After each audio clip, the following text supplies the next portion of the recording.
we live in dark times spiritually. I've said that before on the channel, but it's true. For instance, countries that were once majority Christian for over 1,000 years, like England, have recently become minority Christian nations. And we're just seeing a collapse of Christianity in the Western world today. And a lot of people are trying to fix it and trying to reform it. And I agree that we need to reform, that the time has come to purge the Christian religion of impure and false doctrines of demons. But I think that the answer is, of course, Christian universalism. No surprise, I'm a Christian universalist, but I really do believe that so much of the problems of Christianity stem from this belief in eternal hell, and that really morphs Christianity into something that it's not. And it really turns Christianity from a religion that's all about how much you love Christ to a religion that's all about how much you fear hell. I do think that has caused a lot of the issues in Christianity today. And this is kind of a practical thing. See, a lot of my fellow universalists, they do a good job at explaining Christian universalism. I think many of them do a better job than me. But I feel like they don't give like any kind of game plan of how we can, take Christian universalism from our own private lives and preach it and spread it to others. So that's kind of what this video is.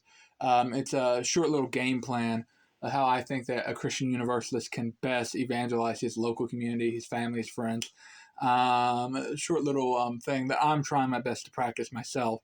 I'm not just making this up. This is based off my real experience, and I'm still learning myself.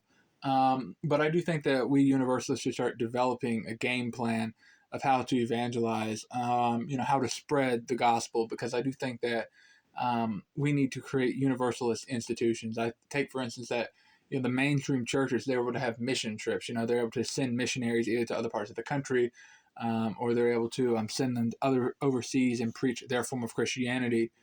But really, universalists can't do that because we don't have an institution. Other forms of Christianity are able to do charity work and stuff, but we don't really have any institutions to do that. Seminaries, to educate ministers and their belief systems. We don't really have much of a seminary either. And I could go on. As I've talked about before, I think a big problem with modern universalism is that we don't really have any institutions to spread our beliefs. And I'm going to keep hammering that point home because I think that if we don't ever create any big institutions to help spread Christian universalism, I don't think Christian universalism will ever be able to compete with the other mainstream forms of Christianity, because how can we compete if we don't have any institutions, and they do. So this is kind of a bit of a game plan I think that an individual universalist can use in his own personal life to further spread Christianity, and by, I think, that help save Christianity. So my solution is evangelical universalism. By evangelical, I mean evangelistic. And by universalism, I mean, of course, the belief that through Christ Jesus, all people will be saved. And there's, of course, a picture of a street preacher, I believe in the 1970s. And as much as we might want to make fun of that sometimes, street preachers can be a bit cringe sometimes. They are in the right path. And that is, they are reaching people. People know the message of street preachers. A lot of them do, because though a lot of people have been turned off by their methods, a lot of people have at least heard the message they're preaching. And I do think street preaching is still a valid thing. I just think it's often done wrong. But I do think that we universalists, and I know that universalists are, of course, a very diverse bunch. I get that. But I do think that we can all at least agree upon, that we need to evangelize. The way I look at it is that if you are a Christian universalist, you have been given a gift by God, a special gift, because so few people have heard of this. I'm not saying that we're, better than all the other Christians. I'm just saying that we've been given a special gift by God, a special light by God. And I think we'd be fools if we didn't try to spread it. I do think that God's given us a light, a special little light, that his love is far greater than what the mainstream churches are preaching. And I think we're fools if we don't try our very best to spread that light to everyone that we know. I think that we should be, shouting at the rooftops. The gospel means good news. And I think that the gospel of universal salvation through Jesus Christ is the most wonderful news there's ever been. So I think in the same way that, fundamentalists will spend their entire lives preaching in the streets, doing gospel tract campaigns, billboards. I mean, the fundamentalists are, pouring their hearts out for a God that's not even a tenth as good as the God we believe in. I think that, we should be, doing 10 times the, the evangelism. And I understand that everybody can be a great missionary. But I do believe that we can do something, and this is kind of what this video is. It's like what I think a individual universalist can do to be a good evangelical universalist. Um, First is a personal relationship with Jesus Christ. Developing that is key. I mean, that's just a key part of a Christian path, but it's very key for the rest of this. A strong faith. I mean, we're kind of like moths to a flame, really. Like if you are a big light, some people will be repulsed by it, but a lot of other people will be drawn to that light. If you are, truly reflecting Christ, if you truly are being Christ, because people like Jesus. Most people in the world like Jesus Christ, and if we really do become little Christ, which is what Christian means, then I do think we'll draw people to us. And the only reason we're going to do that is by developing a strong personal relationship with Jesus Christ. How do we do that? Of course, by having faith in Him, faith that He is the Savior of the whole world, faith in His death on the cross, resurrection. That's very key. But also daily prayer, fasting, and not fasting every day, but regular fasting, reading of the Scriptures. And that's kind of the beginnings of a personal relationship with Jesus Christ. Then the next step is education. If you really do want to spread universalism, you've got to kind of know what you're talking about. People aren't going to listen to you. You sound like an idiot and a fool. And it's very important that you know what you're talking about, and it's okay if you take a while to get educated. It took me several years to get to the point where I felt confident enough to do this channel. And even then, I feel like I still have much to learn. They say the best way to learn something is by teaching it. And I really do think for me that's definitely been true. I definitely think I've learned a lot more about the subjects I talk about on this channel by teaching it to y'all. Because, I kind of had to get better at explaining exactly what I mean, and I'm still working on that. But education is key. And that works with your personal relationship with Jesus Christ. It builds off of that. Christ will guide you in your education, and He will lead you, and you will grow closer to God as you begin to understand more about Him. Of course, be wary of what you find out there. Even people who call themselves Christian Universalists, some of them are preaching a false gospel, preaching that Jesus is not the only way. That's really kind of the way to point them out. People that call themselves Christian Universalists but don't believe that Jesus is the only way. Some of them get in the Gnostic territory, and they'll start listening to all sorts of wild messages of angels and things. And of course, I do believe in angels and revelation in the current time. But we have to be wary of spirits and angels and things because they can lead us astray. And I just think that's very important for us to get educated, to know what we're talking about. Know your opponent's arguments inside and out. You've got to know those who believe in eternal damnation, those who believe in annihilationism. You have to know their arguments inside and out. So you can point out what's wrong and lead them to the truth. The devil is the father of lies, and the only way you can fight lies is with truth. So you have to know the truth. Education is very important. So be careful what you find out there. But at the same time, don't be afraid to be, open-minded to new ideas. I heard a Methodist say one time that doubt is the companion of faith, and I do think that's very much true. Of course, too much doubt is unhealthy. But at the same time, no doubt at all, no skepticism, no questioning is also unhealthy. You have to have a little bit of skepticism in your faith. You have to be willing to question what you believe, and be willing to move on and to grow, if you're going to have a healthy faith. So, if you have questions about religion, I don't think that should be shunned. In fact, I think a large part of this whole fear of questioning is coming from eternal damnation because, if you get it wrong, you're going to hell. So yeah, that's the second step in what I think is this path of evangelical universalism. Next, and this is incredibly important, and where a lot of universalists, I think, go wrong, is joining a local church. Find an open church, which means open to universalism.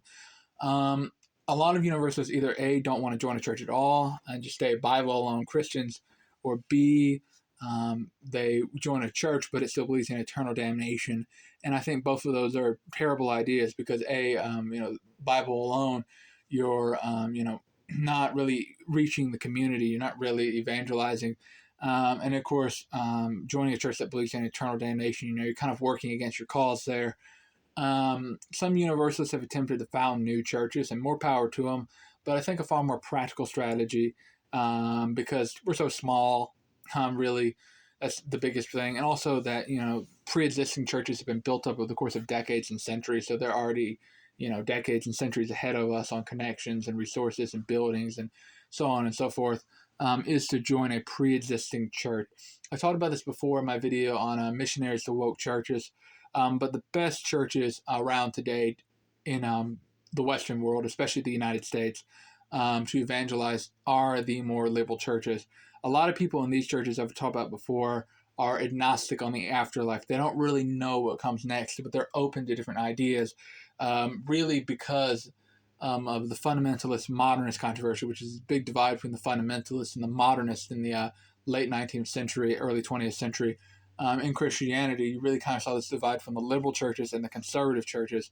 The conservative churches doubled down on a belief in eternal hell, but the liberal churches just stopped focusing on the afterlife. They began to say, we shouldn't focus on a hell in another life that we can't see. We should focus on the hells right here and now. Of course, that means stuff like poverty and injustice in the world. And, definitely fighting injustice in the world is important. I think that's very Christian. But making that Christianity is all about fighting injustice in the world, I think is, of course, the wrong path to take. But a lot of these churches, a lot of people are open to universalism, and a lot of people are hungry. A lot of people are searching because the liberal churches are declining. But it's not just the liberal churches that you can evangelize to. I've talked about before the Quaker Church. The Quaker Church is probably the largest conservative church that I think would be open to this kind of thing, because Quakers have a strong emphasis on progressive revelation and hearing God. I talked about that more on my video on missionaries to woke churches. But there are other churches. I know there are a lot of Orthodox Universalists in the Orthodox Church.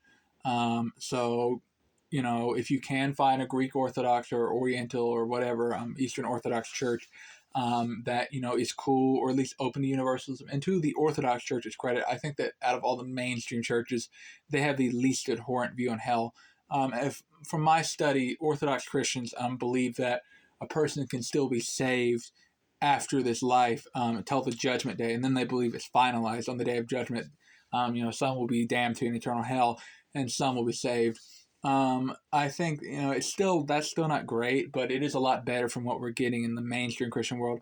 And a lot of major universalists today, like David Bentley Hart, Father Aidan Kimmel, others are Eastern Orthodox. So I do think the Orthodox Church is also a good place to go. It depends, though. It really depends on the congregation. But some Orthodox churches are open to it. Also, I've heard that a decent chunk of conservative Anglican churches, we call them continuing Anglican churches, are also open to this kind of thing. I know that Robert Hart, David Bentley Hart's brother, is an Anglican priest, and he's an open universalist in the Anglican Catholic Church, which is a small conservative Anglican denomination here in the United States. I've also heard this on Reddit, so take me at this at your own risk. I heard on Reddit that some ACNA churches, which is a conservative Anglican church in the Midwest, some Anglican ACNA churches in the Midwest are open to universalism too. So those are really your options, but the best options that I've talked about before are the old mainline churches, because in these churches people are searching. They're very hungry, and really, if you're a younger person, as I've said before, if you're like below 60, you can have a huge impact in these churches. Um, the best churches, as I've of course said before, but regardless, the best churches I think are the ELCA, which is the Evangelical Lutheran Church in America. This is because Lutheran theology has a very strong emphasis on God's grace. So a lot of people in the ELCA are open to universalism, or are even universalists now. The Disciples of Christ, because the Disciples of Christ have a strong emphasis upon individual interpretation of Scripture, which leans well with universalism. A lot of universalists are actually disciples of Christ, so that's a good denomination. They also have a congregational government, which means the congregation rules itself. So, for instance, if you are a more conservative person on matters of LGBT issues or even women's ordination, there are some churches in the Disciples of Christ who actually don't um, ordain LGBT clergy or even ordain women, though the ones that don't ordain women are few and far between. But you could take over a congregation a lot easier in the Disciples of Christ. The United Church of Christ is also open to universalism, but the United Church of Christ is way more political. It's a very political denomination, but the United Church of Christ still has that congregational government, and I do think there's a lot of potential in the United Church of Christ. I do think in the future the United Methodist Church will become more open to this universalism after the church split. But these are some of the major churches to consider. Now, what can one do to evangelize to your local church? Um, I really do think at the end of the day, the church you should join is the church that makes you feel closest to God. Because if you don't feel close to God in that church, there's no point in going. A church should be there to feed your soul, and if you don't feel close to God in your church, don't go. It's not good for your soul. Of course, make sure that church that makes you feel good is in line with the scriptures. But if they check out doctrinally, and they make you feel closer to God and they make you grow closer to God and it bears good fruit, then I think you should join that church. The first thing you can do at a church, and this is very important before you even consider membership, is talk to the people in that church. The best place to do that is Sunday school and Bible studies in the church. You really kind of get a feel for a church that way. You get to talk to people, or after church, you get to talk with people, especially get to talk to the minister. In my experience, ministers have actually been very open to this kind of thing. A lot of them are just trying to look for a way to, keep the doors open. And a lot of them are open and searching because they've been taught this religion in seminaries that's so, not so dogmatic about a lot of things, essential doctrines of the faith. They're searching, they're very intellectual, and, a lot of them can be brought into universalism. So definitely talk to the pastor of a church. A lot of pastors, in my experience, are open to this kind of thing. And of course, if you can get the pastor on board and get some of the congregation on board, then you can start swapping a church over. Preferably go for a smaller church and an older church. I'm not saying, you got to go to a church of entirely old people, but I mean, and smaller the church, preferably under 100 people. And of course, a church of older people above 60, you're going to have a big impact. To say in a church of 40 people, where like 30 of them are above 60, you're going to have a pretty big impact in that church if you start um, if you start evangelizing to that church. Yeah, so that's a big thing. Then after you decide this church is right for me, I feel close to God here. And be honest. That's another thing. Don't lie that you're a universalist. Don't make up. Just don't. Okay, maybe at first you don't have to tell people you're a universalist, but at least be like, hey, I'm kind of open to this universalism thing. I mean, you've got to be open that you're a universalist. But if you feel close to God in this church, you like this church, you think it's really solid, and you know that you can be an open universalist here, because that's why I said find an open church. There's no point going to a church where you can't evangelize. And it's okay if you got to go visit a few times to maybe bring up the topic. If you don't want to outright say you're a universalist, maybe ask people, what do you think happens when you die? Or maybe, what do you think heaven's like? Or something. Who do you think goes to heaven? Ask questions like that. Those won't rat you out of the closet. Those are questions that a lot of people ask, but you can get a good feel for a church that way. And of course, not risk outing yourself as a universalist quite yet. But if this church is good for you, you feel like it's safe to be a universalist there, and a good way you can be a good sign is if the church has on their website, we are open to multiple different opinions on the Bible here. And of course, that does sometimes mean you have to be in our same church with complete heretics. But that's another good thing about these churches, is that you'll be able to be a missionary, because a lot of people in these churches, they've never really heard the gospel. They've never heard that Jesus Christ is the Savior of the world. He died for their sins. Because a lot of them have just heard this form of Christianity that just says it's all about social works and things. So you can have a big impact in these churches. After you become a member in this church, so you feel close to God in the church. You can be an open universalist here. Become a member and then get involved. Leadership is very important. Get involved in your church. If you want to make an impact, get involved. A good place, I'd say, to influence the church for universalism would be a Sunday school class. If you could become a Sunday school teacher, or perhaps start a Bible study. That's another thing. You could start a Bible study. Be like, hey, I want to start a Bible study. And of course, most churches already have Bible studies, but maybe, okay, I want to start my own Bible study, maybe a men's Bible study, a women's Bible study, whatever. And then, of course, you could inject universalist ideas into the curriculum, or you could suggest universalist authors like David Bentley Hart for like a discussion. really anything, just inject universalism into the church's conversation somehow. And of course, number one thing is you got to be loving. You got to not be a jerk. You got to be patient. Patience is a very important virtue. You got to be patient. And don't forget to pray. Another big thing is, pray over your church. We Christians, we're in a war against demons. I've said this before on the channel, but we are in a war against evil. And you need to pray over your church. Just realize that it may take a while for seeds to start being, for seeds to turn into fruit. It may take a while, but don't lose hope. And just pray over your church. Just when you go to church, pray over your church. Fast.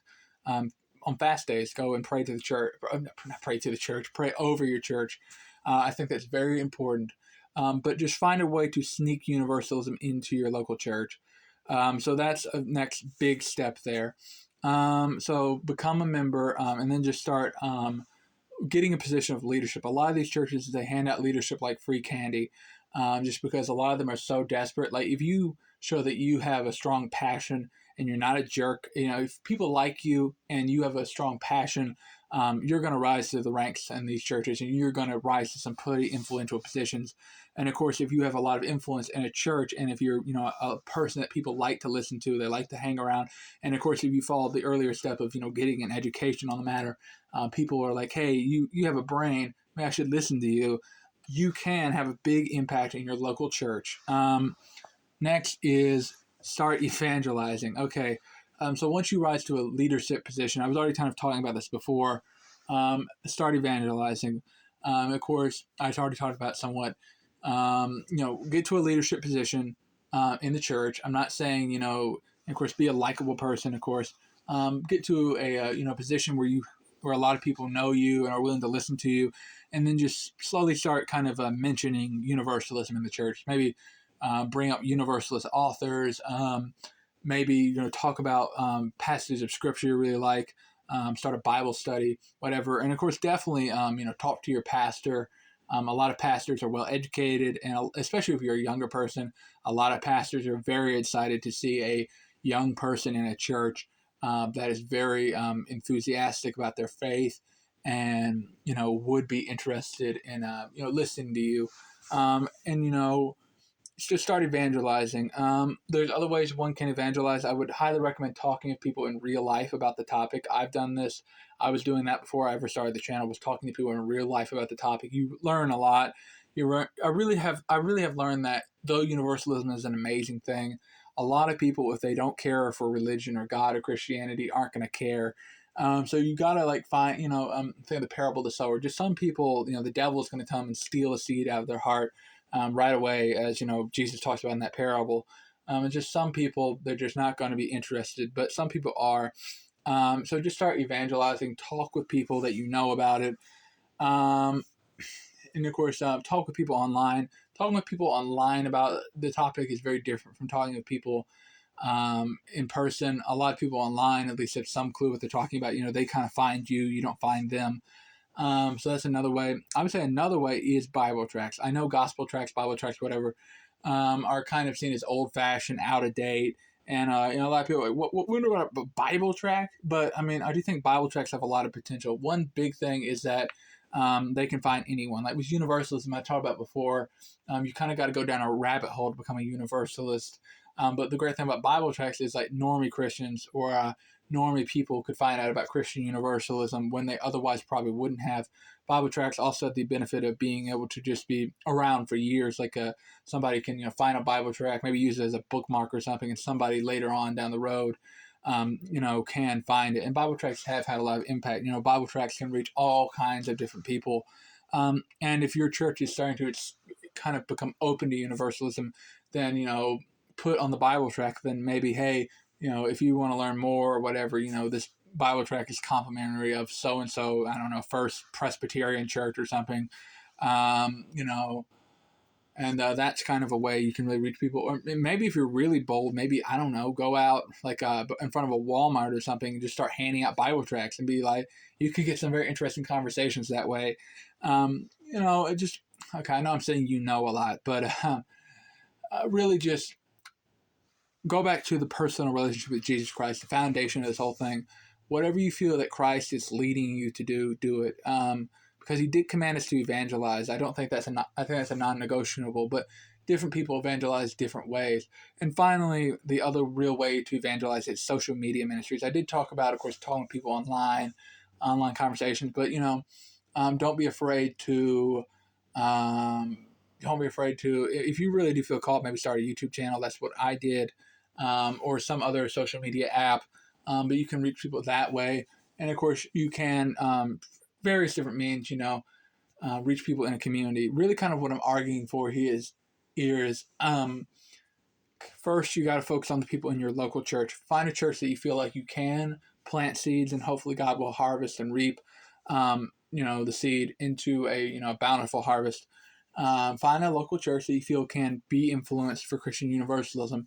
Then, if you can get that church on board, then start convincing people in the church, hey, maybe we should be a bit more evangelistic about this kind of thing. And then maybe you can, turn that church into a more evangelical church. And since it being evangelistic, then using the church, you can start evangelizing to the community. And then, of course, you start evangelizing to the community, maybe get some people on board with this whole universalism thing. You can solve a lot of these churches' membership problem. Now, of course, this is definitely the best case scenario. I'm a realist. I understand that often, real life is a lot more frustrating. It isn't always sunshine and rainbows. I realize that, church people can sometimes be very dramatic. Church ain't all sunshine and rainbows. So, just be willing to accept that it may not go as you hoped, but just don't lose faith. Well, I look at it, if I can just get one person, I think I did my job. But if you are making a positive impact for Christ, I do think you can, do a lot of good. Just one person, I do think you can make a big impact. And another thing I forgot to mention is that a lot of these churches that are universalist, but they're liberal universalists, meaning that it's more out of taking the faith less seriously that they became universalists. It's like the difference between a liberal universalist and a biblical universalist is a liberal universalist becomes a universalist in spite of the Bible. A biblical universalist becomes a universalist because of the Bible. And you could maybe, at the very least, convert liberal universalist to be biblical universalist. Point is, God, I do believe, wants universalism to spread. Of course, otherwise I wouldn't be doing this. And He has chosen you. He has at least allowed you to, have this special light, to have the special gift of knowing the true gospel. I'm not trying to sound like a Gnostic or anything, but I think it's a special gift if God has allowed you to become a universalist. And I do believe that He will allow you to do special things with it. And another thing, don't be afraid to talk to your family. I know it can be hard. I was actually able to talk with my father a while back about the topic of universal salvation. That was very interesting. But don't be afraid to talk to your family. I know it can be weird, but it could have a very bountiful conversation. Okay, I'm saying a lot, but you can have a big impact, is what I'm trying to say. I'm just kind of throwing around ideas. And then if it does really go very well, join the Christian Universalist Association. Let's say the best possible thing has happened. You become a member of the church, you convert people into universalism, you rise into leadership in the church, then maybe join the Christian Universalist Association, which there are churches in the mainline churches and other denominations who are part of the Christian Universalist Association. The Christian Universalist Association is this association of Christian Universalists meant to spread Christian Universalism. And if you could get your church on board, get them to join the Christian Universalist Association. I think it's important that we feel the Christian Universalist Association because Universalists used to have the General Universalist Association, which was this big association of different churches that believed in universalism. They eventually became the Universalist Church in America. They were a Universalist denomination. And because we had that big institution, Universalists had a big impact in this country. At the height of Universalism around the 1840s, there were 800,000 Universalists in this country. Universalist books and newspapers were very influential. Universalism was a very influential form of Christianity once. We were a mainstream form of Christianity. I know it's very hard for us to believe today, but there was a time when Universalists were a major group in America. Yes, we were never as big as groups like the Methodists or the Baptists, but we were a very influential group once. And I do believe that if we are to retake institutions and if we are to influence institutions, that with God's help, that we can once again be a great people, um, that we once again can spread the true gospel. And I do believe that we could do wonderful things for Christ. Um, so yeah, so if it all goes right, get your church to join the Christian Universalist Association, um, and start spreading it. Maybe kind of get people, if your church does become universalist, maybe rinse and repeat. And that's where I end it, at repeat. Don't just stop here. Maybe your job is done. You've conquered a church. I mean, this is like the best case scenario. But maybe you or somebody else, say, might have to move to another town, which is very common. People have to move out of churches, or whatever happens. A lot of different things happen in life. Teach them the same things, and get them inspired to go evangelize to their local church. Because there are a lot of churches around that could potentially become universalist. And if you are lucky enough to get a universalist church started, there are other people who have never heard of universal salvation. So start reaching people. Start evangelizing other churches. I wouldn't really say that would be you. I think that if you've converted a church to universalism, keep in mind this is like the best possible case scenario for this happening. But if you've been able to convert a church or whatever to universalism, then maybe you can encourage younger people in your church, or whoever else, to do the same thing, to be evangelist, to go convert local churches to universal salvation. And I do think that if we do keep doing this, if we do keep evangelizing to people, especially to our local churches, I do think it's going to reap some real good fruit. I'm a strong believer that if we really do fight against evil, if we really do our very best to spread this wonderful gift that God has given us, I do believe that we are going to reap some wonderful fruit. And I strongly believe that. So God bless. I hope that this video inspires you. I really please, if you can, take action. Please try to, and you don't have to join a whole new church. I'd like to point that out. Like, if you're inside a pre-existing church and if you really like it and like, hey, I feel home here, but I've become a universalist, I think I can be open here about this kind of thing, then good, evangelize your local church. But that kind of reminded of the life of Jesus. People didn't listen to him when he went back to his hometown. And it's talked about in the Bible. People aren't going to listen to the people in the hometown aren't going to listen to the prophet from there. But maybe in your case it will work. I don't know. But just don't be afraid to evangelize. Really, this is kind of like, I just think that though us universalists, we're doing a very good job at spreading the general message of universal salvation. The general message, of course, Christian universalism in actuality is a very diverse belief system. And that's another reason I think we should evangelize different denominations is there's different beliefs. Some people are Baptists, other people are Methodists, other people are Lutherans, other are Greek Orthodox. And I think that we should all evangelize our own churches. I think that's the best protocol. I remember I said that you should find the church that makes you feel closest to God. So that's really all I got to say for today. I think that universalists, if there's anything you take away from this video, is that we need a game plan. Of course, ultimately, we need to be dependent upon God and move to the Holy Spirit, but we need a game plan. We need to take this whole evangelism thing seriously. I think that if you've been given I am a strong believer that just because it's so small, we're such a small movement, that if you've become a biblical universalist, I think you've been given a gift by God. And I think that you should try to spread it. I think that you've been given us a light, and that you're a light to the world, a light to the Christian world. And I think that it would just be a foolish decision to not try to spread it to your local community. Because a local community matters. And I think the most practical way to evangelize your local community, especially if you're the only universalist, is to evangelize to your local church. And even if you do have universalist friends, then that's better. That means this process can be done quicker. You can join a local church and do the same thing I've just talked about, but just with more people. So it's great if you have fellow universalist friends. Of course, most people don't. But it's probably what I want to finish is a lot of us universalists, we all want a universalist church. I want a universalist church. I want a church where I can be where I'm surrounded by fellow biblical universalists, where my pastors are universalists. Catholics don't want to be with Baptists. A Catholic doesn't want to go to a Baptist church and listen to a Baptist preacher. A Methodist doesn't want to go to a Eastern Orthodox church and get to an Eastern Orthodox church every Sunday and listen to an Eastern Orthodox priest. No one wants to do that. A universalist, don't want to go to a hellfire and brimstone church and listen to a hellfire and brimstone preacher. I don't want to go to a church where they don't care about evangelism, like a very hyper liberal church. I don't want to do that. I want to be of my own kind. I want to be with my own people, people who believe in the restoration of all things. And if I can't find anyone in my local community, I've got to, through God's grace, be a missionary and try my best to make my dream of being a part of a Universalist church a reality, because it's not just going to magically pop up one day. Hey, local First Universalist Church. We have to make it happen.